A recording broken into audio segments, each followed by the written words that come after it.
Very good morning students. जैसा कि अभी हमने पार्ट 1 पढ़ा था, एक फूल की चाह सियाराम शरण गुप्त द्वारा लिखित कविता का पार्ट 1 पढ़ा था। ये कविता बहुत बड़ी है बच्चों, ये चलेगी कम से कम 4 पार्ट तक। तो पार्ट 1 हम आपको ऑलरेडी पढ़ा चुके हैं, जिसमें आपको बहुत सारी बातें समझ में आई होगी कि किस तरह से एक गांव में महामारी फैली और उस महामारी ने बहुत लोगों को जकड़ा, असमय बच्चों की मौत हुई, माताएं रो रो कर बुरा हाल कर गई और पूरा वातावरण दुखांत और दुर्दांत।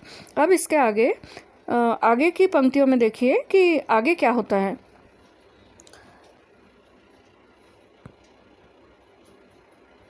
सभी और दिखलाई दी बस। बच्चों मेरे साथ आप भी टेक्स्ट बुक खोल के रखिए, टेक्स्ट बुक खोल के रखिए स्पर्श, और स्पर्श में कविता खोल के रखिए, और जिन पंक्तियों को मैं पढ़ रही हूँ उन्हीं पंक्तियों को आप भी पढ़िएगा, ठीक है। सभी और दिखलाई दी बस अंधकार की ही छाया, छोटी सी बच्ची को ग्रसने कितना बड़ा तिमिर आया। तिमिर यानी अंधकार। ऊपर विस्तृत महाआकाश में जलते से अंगारों से झुलसी जाती थी आंखें, जगमग जगते तारों से। देख रहा था जो सुस्थिर हो, नहीं बैठती थी क्षण भर, हाय वहीं चुपचाप पड़ी थी, अटल शांति सी धारण कर। सुनना वही चाहता था मैं, उसे स्वयं ही उकसा कर। मुझको देवी के प्रसाद का एक फूल ही दो लाकर। बच्चों इसमें भी कुछ समानार्थी शब्द आए हैं, जैसे छाया। अब छाया के वैसे बहुत सारे अर्थ हैं। छाया यानी परछाई, छाया यानी छांव, लेकिन यहाँ छाया का मतलब है प्रभाव, इफेक्ट। ग्रसना यानी निगलना, मौत के मुंह में चले जाना। तिमिर यानी अंधकार। विस्तृत यानी चौड़ा, बड़ा। महाकाश यानी एक बहुत बड़ा खुला आकाश। सुस्थिर यानी पूरी तरह से ठहरी हुई, जैसे रुकी हुई। अटल यानी पक्की, दृढ़, मजबूत, अटल। उकसाकर यानी प्रेरणा देकर, जागृत करके। उकसाना यानी प्रेरणा देना। तो इन पंक्तियों का अर्थ है, कवि कहते हैं, इन पंक्तियों में कवि सियाराम शरण गुप्त कहते हैं बच्चों कि सुखिया के पिता को घोर निराशा के कारण, अब ये घोर निराशा का मतलब एक बेहद बड़ी निराशा के कारण चारों ओर सिर्फ और सिर्फ अंधकार दिखाई दे रहा था। उसे कुछ भी समझ में नहीं आ रहा था, क्या करूं, क्या ना करूं, कैसे अपनी बच्ची को बचाऊं, क्या करूं हे भगवान। कुछ इस तरह से इस कदर वो निराश था। उसे लगा कि उसकी बेटी को निगलने के लिए यानी उसकी बेटी को हमेशा हमेशा के लिए मुझसे छीनने के लिए एक बहुत बड़ा अंधेरा चला आ रहा है। जिस प्रकार विशाल आकाश में, विशाल यानी बहुत बड़े महाकाश में जलते हुए अंगारों के साथ तारे जगमगाते रहते हैं। एक बहुत बड़े आकाश में जैसे जलते हुए अंगारों के साथ तारे जगमगाते रहते हैं, उसी प्रकार सुखिया की जो आंखें हैं बुखार के कारण जल रही थी। मतलब उसे इतना ज़्यादा बुखार और ज्वर था कि उसके कारण उसकी आंखों से ऐसा लग रहा था जैसे अंगारे निकल रहे हो। आप समझ सकते हैं वो पिता कितने दर्द में होगा अपनी बेटी की ऐसी हालत देखकर। पल भर के लिए भी वो स्थिर नहीं हो सकती थी। मतलब एक समय ऐसा था कि पल भर के लिए घर में नहीं रहती थी। मैं बोलता था खेलने के लिए नहीं जाना तो जाती थी, उछल कूद, पूरा घर सिर पर उठा लेना। अब मैं फिर से उसे उकसाने लगा कि बेटा वही करो जो तुम करती थी हमेशा। लेकिन अब वो स्थिर हो गई थी, स्थिर शांति की मूर्ति जैसे बन गई थी, बिल्कुल पड़ी हुई थी एक मूर्त की तरह, चुपचाप बिस्तर पर पड़ी थी। उसका पिता उसे बार बार उकसा रहा था कि बेटी वही करो जो तुम पहले हमेशा करती थी, और वो वही शब्द कहे, मुझे देवी का प्रसाद का फूल ला कर दे दो बाबा, प्रसाद का एक फूल ला कर दे दो मुझे, और बस इतना तो वो मुझसे कहे। वो फिर से उठे, फिर से खेले, बट ऐसा कुछ हो नहीं रहा था बच्चों, क्योंकि धीरे धीरे सुखिया की तबीयत बेहद ख़राब होती जा रही थी। ये था बच्चों इन पंक्तियों का अर्थ। अब हम आगे चलते हैं, आगे की स्लाइड में देखिए,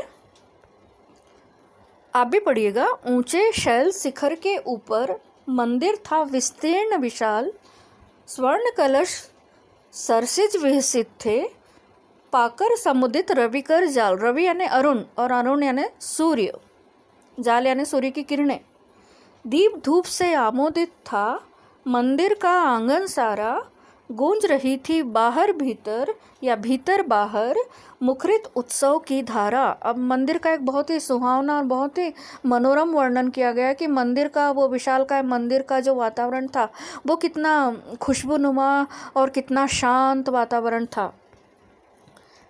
फिर इन पंक्तियों के भी यहाँ पर कुछ समानार्थी शब्द हैं, जैसे यहाँ लिखा हुआ है शैल शिखर यानी पहाड़ की चोटी, यहाँ भी कम है, छोटी की मात्रा गलत, बड़ी होना चाहिए। विस्तीर्ण यानी फैला हुआ, स्वर्ण कलश सरसिज सोने के कलश, कमल के समान सुंदर सोने के कलश, विहसित यानी हंसते हुए, खिलखिलाते हुए, समुदित यानी अच्छी प्रकार से खिला हुआ, समुदित, सम उदित, सम प्लस उदित इज इक्वल टू समुदित। रवि कर जाल का मतलब है सूर्य की किरणों का समूह, अभी पंक्तियों में भी बताया था, रवि कर जाल सूर्य की किरणों का समूह, ग्रुप। आमोदित यानी आनंद से भरा, और मुखरित यानी प्रकट। तो इन पंक्तियों का अर्थ कुछ इस तरह बताते हैं सियाराम शरण गुप्त स्टूडेंट्स। वे कहते हैं इन पंक्तियों में कहते हैं कि कवि कहते हैं कि ऊंचे पर्वत की चोटी पर यानी शिखर पर एक बहुत बड़ा विशाल मंदिर था। उसका कलश स्वर्ण से बना हुआ था, स्वर्ण यानी सोना, गोल्ड, जिसे पाने के लिए हर इंसान बेताब रहता है, और उस पर सूर्य की किरणें सुशोभित हो रही थी यानी सज रही थी।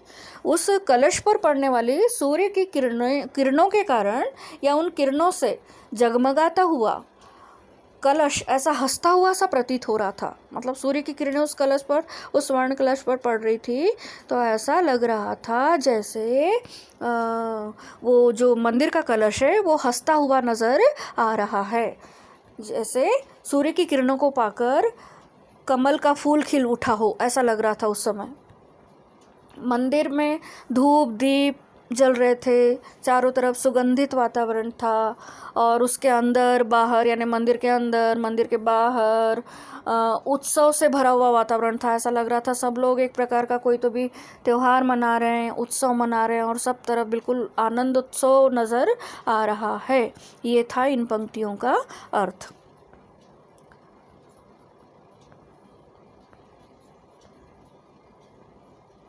आगे की पंक्तियों में है बच्चों, भक्त वृंद मृदु मधुर कंठ से, मृदु भक्त वृंद यानी भक्तजन, मधुर यानी मधु, मीठे कंठ से गाते थे सभक्ति मुदमय, पतित तारिणी पाप हारिणी माता तेरी जय जय जय, पतित तारिणी तेरी जय जय।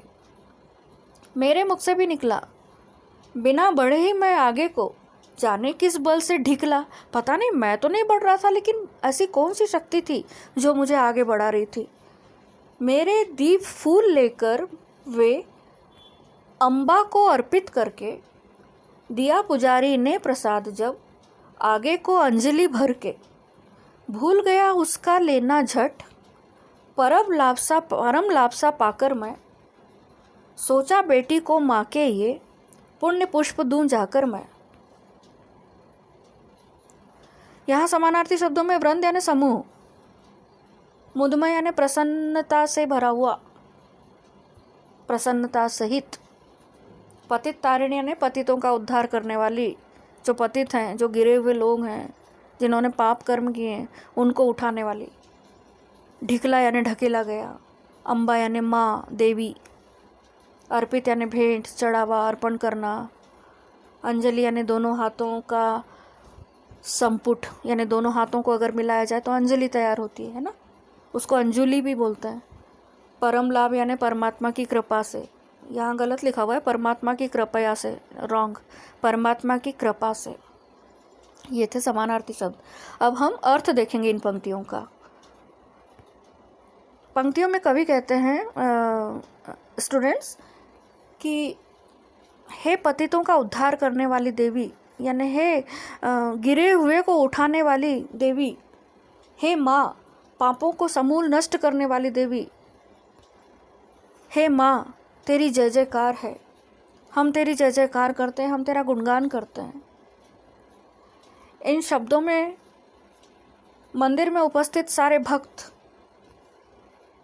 मधुर और कोमल स्वर में देवी माँ का जय जयकार कर रहे थे, जय जयगान कर रहे थे, गुणगान कर रहे थे, आरती कर रहे थे, पूजा और अर्चना कर रहे थे कि आप तो पाप तारिणी हैं, आप तो पापों का उद्धार करने वाली है, हे माँ आप सब पर कृपा बरसाने वाली हैं।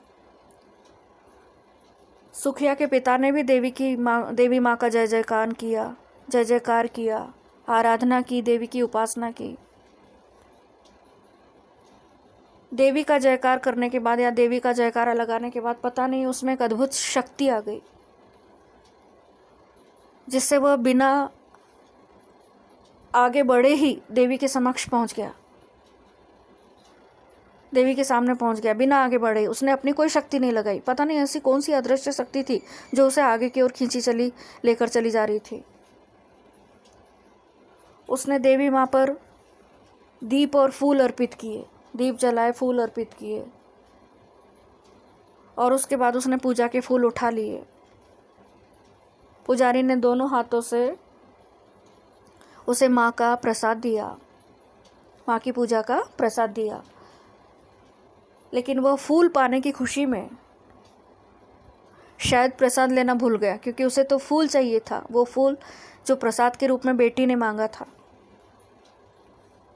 वो जल्दी से जल्दी अपने घर जाकर बेटी को पूजा के फूल देना चाह रहा था, ताकि उसकी बेटी भगवान की दया से या भगवान की कृपा से स्वस्थ हो जाए।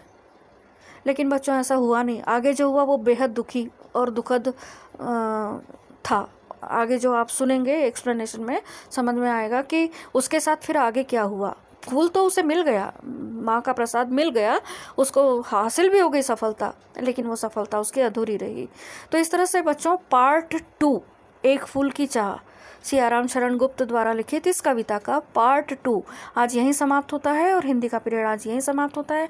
प्यारे बच्चों स्वस्थ रहो, मस्त रहो, धन्यवाद, थैंक यू।